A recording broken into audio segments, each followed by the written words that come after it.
இந்தியாவில் தோன்றிய உடற்பயிற்சி தியான முறையான யோகாசனத்தின் நன்மைகள் மற்றும் அதன் முக்கியத்துவத்தை மக்களிடையே விழிப்புணர்வு ஏற்படுத்துவதற்காக ஆண்டுதோறும் ஜூன் 21ஆம் தேதி சர்வதேச யோகா தினம் கொண்டாடப்படுகிறது. அந்த வகையில் நீலகிரி மாவட்டம் உதகை ஒருங்கிணைந்த நீதிமன்றத்தில் சர்வதேச யோகா தினம் அனுசரிக்கப்பட்டது. இந்நிகழ்வில் மாவட்ட நீதிமன்ற நீதிபதி அப்துல் காதர், மகிழா நீதிமன்ற நீதிபதி கருணாநிதி, கூடுதல் மகிழா நீதிமன்ற நீதிபதி பாரதி பிரபா, குடும்ப நீதிமன்ற நீதிபதி லிங்கன், முதன்மை மாவட்ட குற்றவியல் நீதிமன்ற நீதிபதி செந்தில்குமார், தொழிலாளர் நீதிமன்ற நீதிபதி சந்திரசேகர், மக்கள் உரிமை நீதிமன்ற நீதிபதி மோகனகிருஷ்ணன், குற்றவியல் நடுவர் நீதிமன்ற நீதிபதி தமிழினியன் ஆகியோர் கலந்து கொண்டு யோகாசனம் செய்தனர். தொடர்ந்து வாழ்க வளமுடன் மனவள பயிற்சியாளர் சுபத்ரா யோகா செய்வதால் ஏற்படும் நன்மைகள் குறித்து விளக்கமளித்தார்.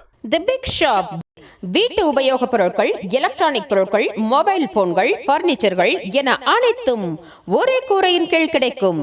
பஜாஜ் ஃபைனான்ஸ் வசதி உண்டு. A shop where your shopping never ends.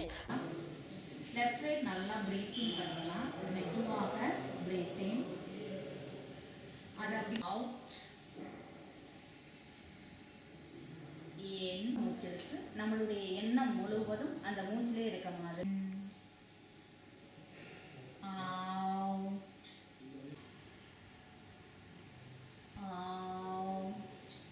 உள்ளங்கையும் சேர்ந்து இருக்குது. இப்போ பிரீத் இன், அவுட், இன், அவுட்.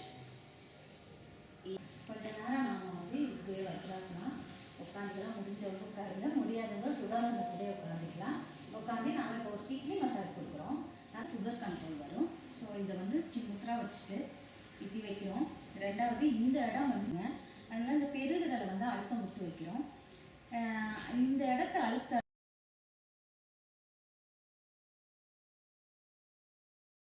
ராகம் டிவி யூடியூப் பக்கத்தை சப்ஸ்கிரைப் செய்யுங்கள்.